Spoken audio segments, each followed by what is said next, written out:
right. That's working now. Yeah, the echo, I actually turned it down all the way and it's still up there. But No, it's too big. it is what it is. Today's lesson 206, which is a review of 186. Salvation of the world depends on me. The general instruction is lesson 206 is a review of lesson 186. We'll begin and end each session with the theme behind this review lesson, which is I am not a body. I am free, for I am still as God created me.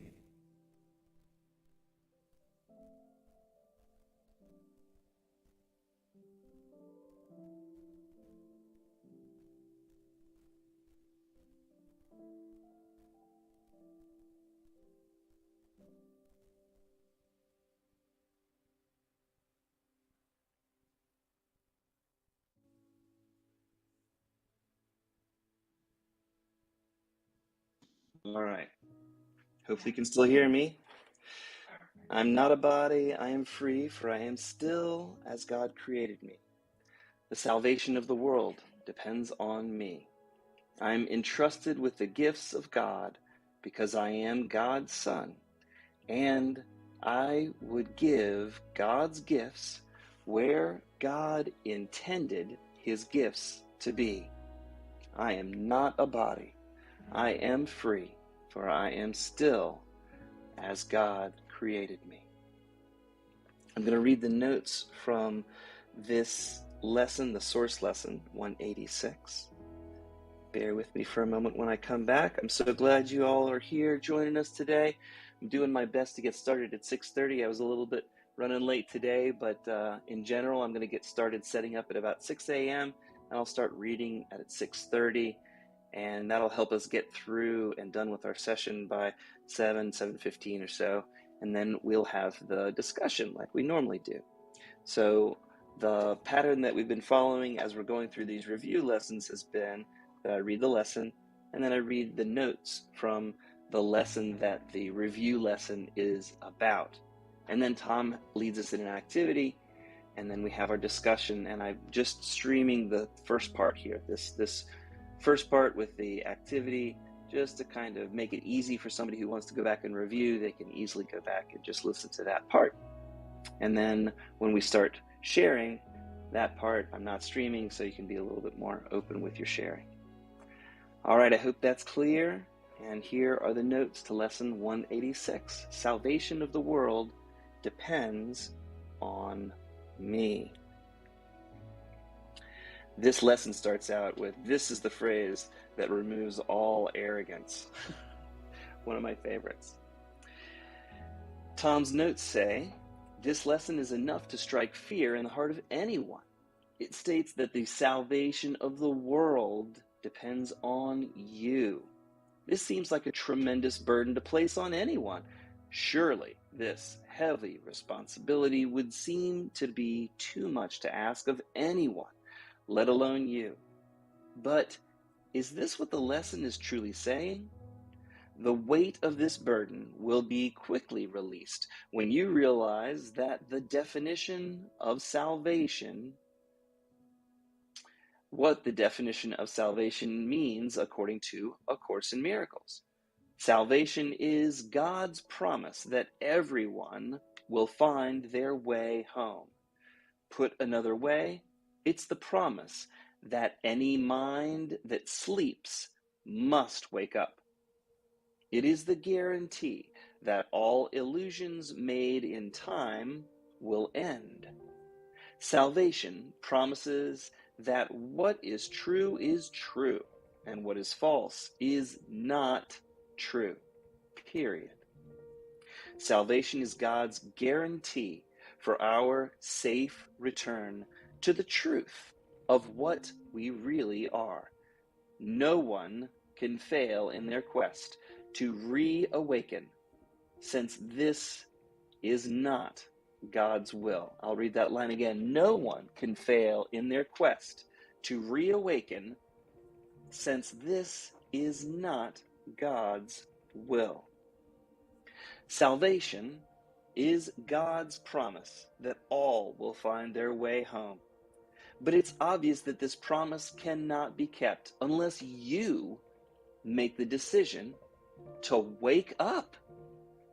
No one can be left behind if God's promise is to be fulfilled. Since every sleeping mind must awaken, the success of the whole depends upon your acceptance of your role, your responsibility in God's plan to wake up. Your role in God's plan is simply to drop your allegiance to your ego's plan for your salvation. Your ego's plan is an insane attempt to make the false true and to make the true false. Such a plan can only come from a delusional mind and will never work. Truth just is and doesn't change. God's plan is simply to accept the truth that truth is true and nothing else is true. Doesn't accepting God's plan for salvation make more sense? The idea that salvation of the world depends on you is not arrogance, but rather true humility. Humility is simply the acceptance of the role that God has assigned to you in the process of reawakening. Humility requires that you accept your function without insisting upon playing a different role. Arrogance is your denial that you're worthy and capable of fulfilling the role that God has assigned to you and only you. If God deems you worthy, so it must be. God's plan does not ask for the impossible. It only asks that you accept the truth. It is the arrogance of your ego that insists upon playing a different role or claiming that you're unworthy of fulfilling your part in God's plan. Your ego is the height of arrogance. Arrogance makes an image of you that's not real. It claims that you are a little s self that's a weak sinner who's ignorant and helpless and therefore unworthy of being God's beloved child. God remembers and trusts his creations totally. We are arrogant when we claim we're not worthy of accepting what God knows to be the truth, that we remain as God created us, perfect, whole, and complete. Who's more likely to be right, God or your ego? Our role is to follow the Holy Spirit's guidance and ignore the voice for fear. The Holy Spirit cannot fail in its mission of gently reawakening your sleeping mind and returning you safely home. If the Holy Spirit asked what seems to be the impossible to your egoic mind, remember who made the request. Which is more likely to be right, your ego or the voice for God? In the world of time and space, the function that you've been assigned is forgiveness. This world's redemption depends upon those who can forgive. In time, forgiveness is an earthly form of love. In heaven, love is formless and much greater than what the experience of earthly forgiveness can impart. In forgiveness, I forgive my brother and my sister for all the wrongs that I did, that I thought he or she did to me, that never really occurred. In forgiveness, I forgive my brother for all the wrongs I thought he did to me that never really occurred. In forgiveness, I forgive my sister for all the wrongs that I thought she did to me that never really occurred. It's a story that ends the need of any additional stories. It's our recognition that we've mistaken the body for the Son of God and made an illusion of separation appear real. In our forgiveness, we give back to our brother his sinlessness, and thus we receive our own sinlessness in return. This definition of forgiveness brings about an end to a story of lack, limitation, and separation. It also ends the belief that something outside of ourselves has the ability to rob us of our own inner peace, unless we choose to allow it. Your function on earth is forgiveness. When you forgive, you are accepting your role in God's plan for your own salvation. You're consciously making a decision to wake up. And I hope you wake up today. That's the notes from lesson 186. Tom's question of the day is: salvation is defined as God's promise that all will find their way back to the home of God. Does this definition reduce your fear and anxiety about your ability to fulfill your part in God's plan for salvation? I'll put this question in the notes or in the team chat area, and I'll see you on the other side of Tom's activity. Thanks, Tom. Hi, everybody. Today's a very important lesson. Of course, now we're in the review session, and one of the things that the review session said, any one of these 20 ideas that we're reviewing, if done without any exception, is enough to bring about your own reawakening. So today, we're going to try and do this lesson with that in mind. And also, we want to realize that this lesson on the surface sounds like the salvation of the world depends on me, that's a big responsibility.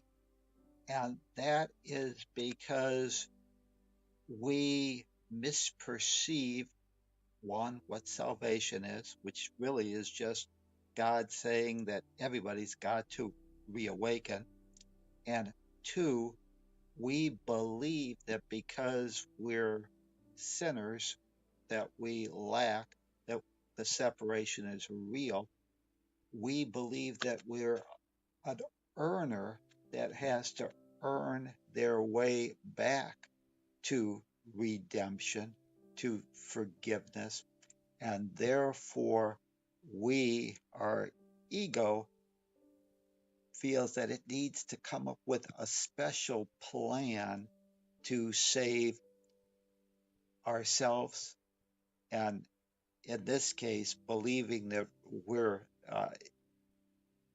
ego body, that our plan's the one that will work, and that puts us in a disastrous course of a fear-based thought system that says, now I have the right plan.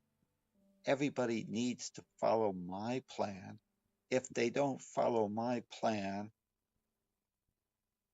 then I need to correct them, fix them, change them. I need to do something so that they behave correctly.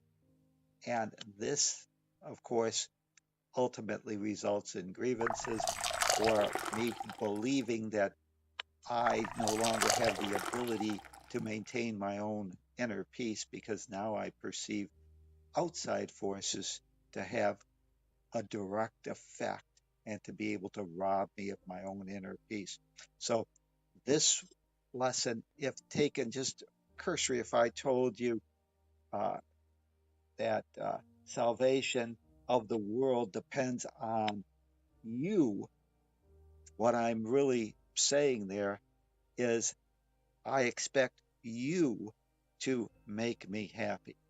I expect you to save me. I expect you to fix me, to change me, to control me.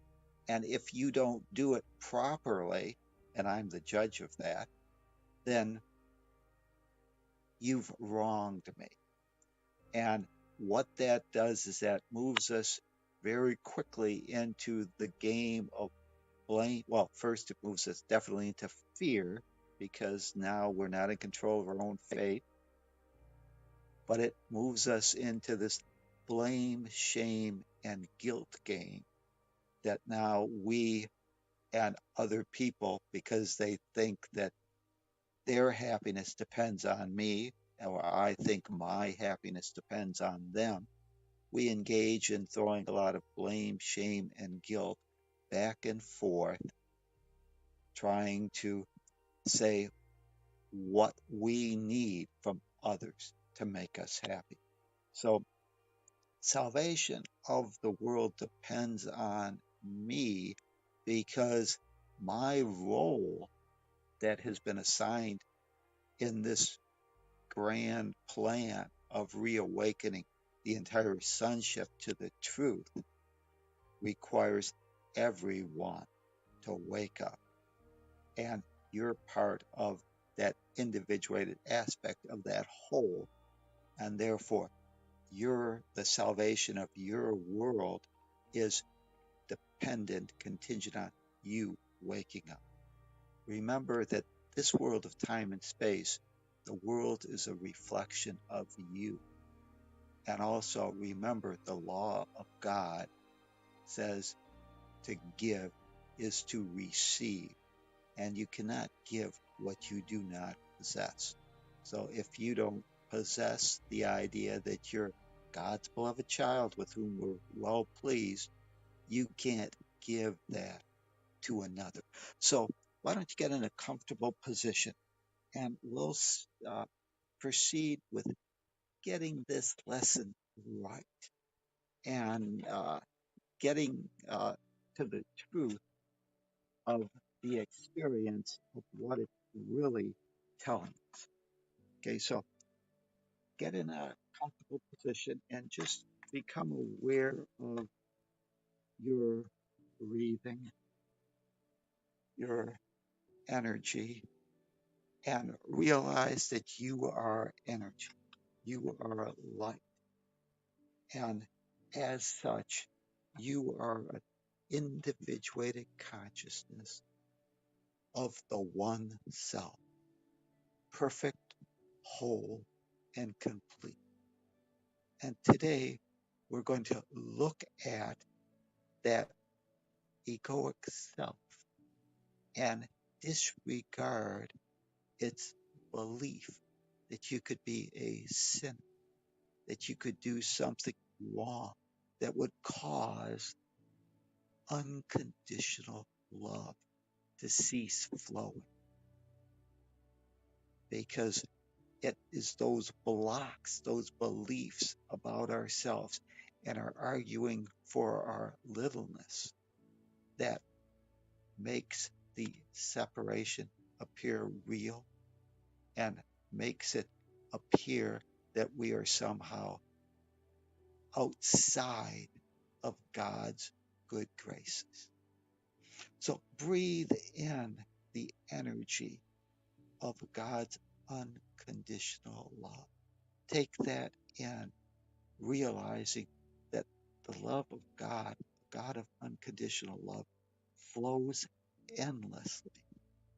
God, being everything, gives all to all. God, being unconditional love, gives unconditional love to you. And since like begets like, you too must be that unconditional love.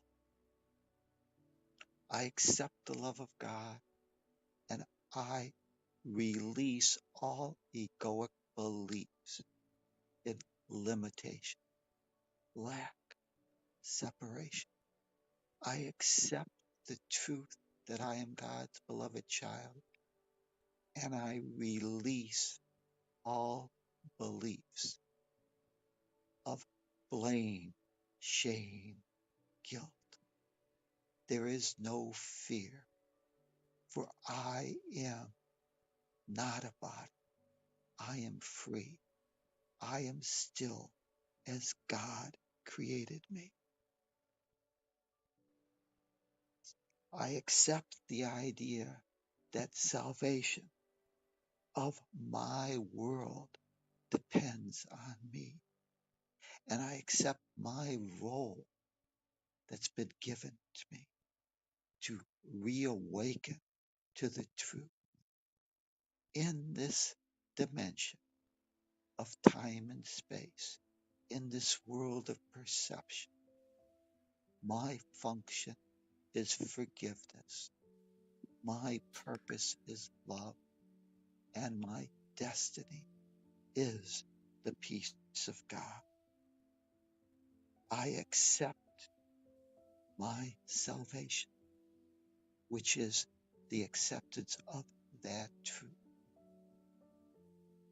In time and space, we're here to explore and demonstrate being love in form, being able to strut on the stage and pretend we could be something else than what we are, God's beloved child, perfect, whole, and complete, that we could pretend that we were separate. Our ability to forgive is the recognition that the roles we play on this grand illusion, this journey of reawakening, are simply roles. And today, we will not mistake the actors for the roles that they are playing. The actors remain God's beloved child with whom she's well pleased. That is the truth. That is what forgiveness is all about in time and space. Not mistaking the roles people play for the sonship's grand awakening, for your personal reawakening to the truth, not mistaking those roles for what they really are. I accept the love of God. I accept the truth of what I am, perfect, whole, and complete, an individuated aspect of that one self. I accept God's love. I accept this idea that I am God's beloved child. And I rest in that peace, that knowing that there's nothing I need to do. I don't need a special plan. I don't need to fix my sister. I don't need to fix Tom. I don't need to fix Joe. I don't need to do anything except accept the truth that I am God's beloved child, that you are God's beloved child. And that is the acceptance of the atonement, the at one, for that is the truth of what you are. Today, I accept my salvation. I accept God's role assigned to me. And since to give is to receive, and now that I have received this unconditional love of God, and I know that that is part of me, surrounds me, permeates me, and extends from me, I can give that to my world. Today, I bring that salvation to my world. Today, I accept my world. Today, I accept my other fellow actors, all children of God. Today, I allow them to play their role as has been given to them to reawaken sleeping mind to their spiritual magnificence. Today, I trust in God's plan. I ask the Holy Spirit, the voice for God, my higher self, what would you have me do? What would you have me say? All judgment dissipates. My other actors are as God created them. They are not the body. They are free, for they remain as God created them. And that is what I extend. That truth. No judgment, no blame, no shame, no belief that someone is a sinner, no belief that they're not capable of reawakening to the truth. Now I understand that to give is to receive. And as I receive my salvation in God's plan, the reawakening to the truth, I extend that to my world. My world is a reflection of me. Having salvation, I can give salvation. And in time and space, in this world of perception, my function is forgive. I extend to my sleeping compatriots the truth that they remain sinless.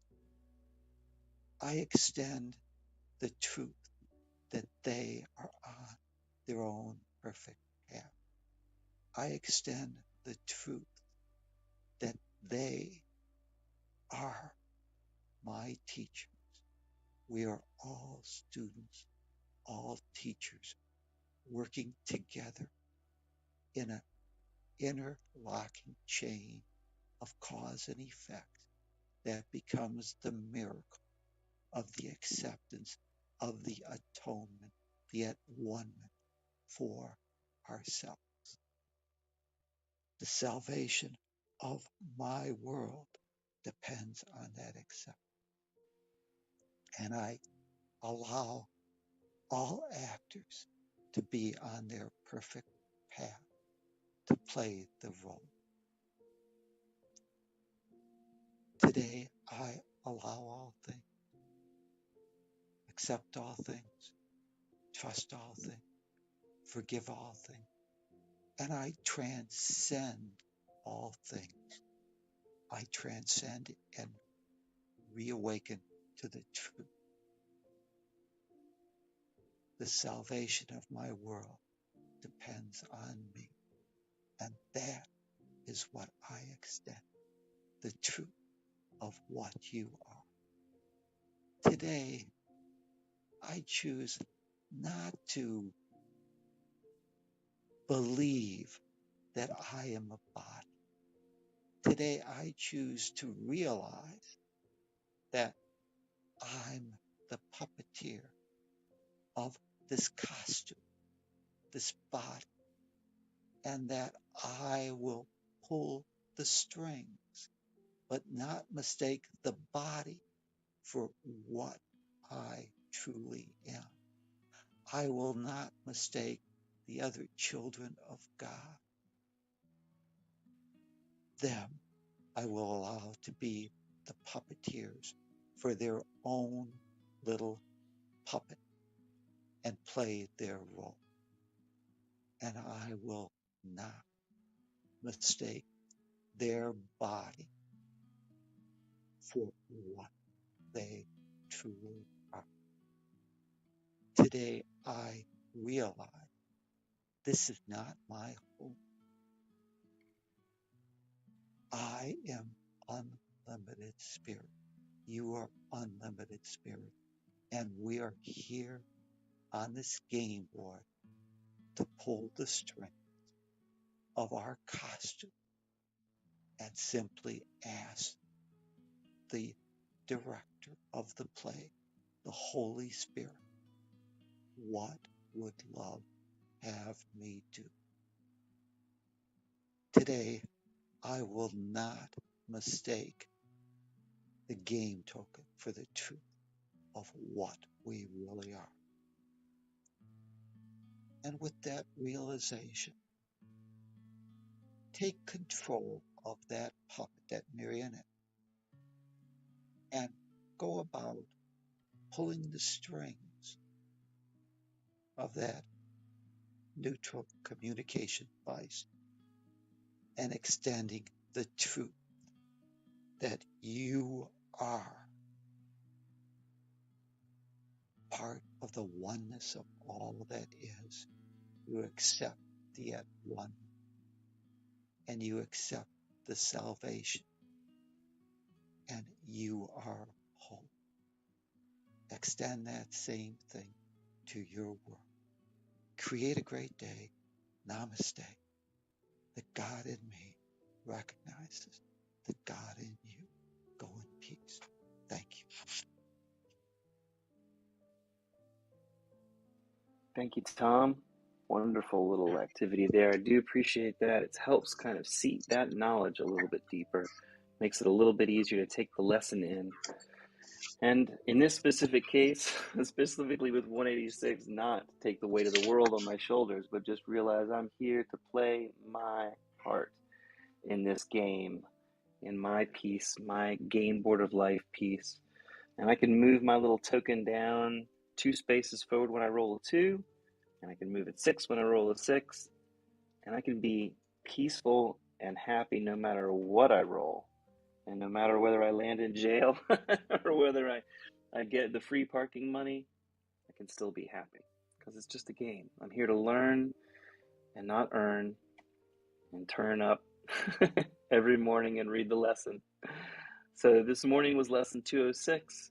Tomorrow I'll read 207. Thank you so much for joining us. I've got recordings up so you can go back and listen if you feel like it. I'm going to end the streams right now and we can have our discussion like we usually do. And I really, really appreciate you all joining us. It makes it a lot easier to have somebody to read to and then to share the miracles that happen because of this book, right? We're here literally taking the course in miracles to learn how to make miracles show up in our lives. And if this thing works, miracles should start showing up. And so I'm here to tell you, this is my 6th time through the book, and miracles are showing up. They're absolutely there. In fact, I was born an only child, at least as far as I thought I was an only child, up until I was 49 years old, and my sister appeared in my life. That was one miracle. There's a whole bunch. But if you hang around long enough, you'll hear the stories and stuff. Today, let's hear what's been happening in your life. What's going on? I know my dad's back in town finally. I've been missing you for a while, Pop. How are you? And he might be busy, and that's okay. There Not he is. Hey, busy. Papa. Hello, First time everybody. using your voice today. You got to Ooh, start the engine.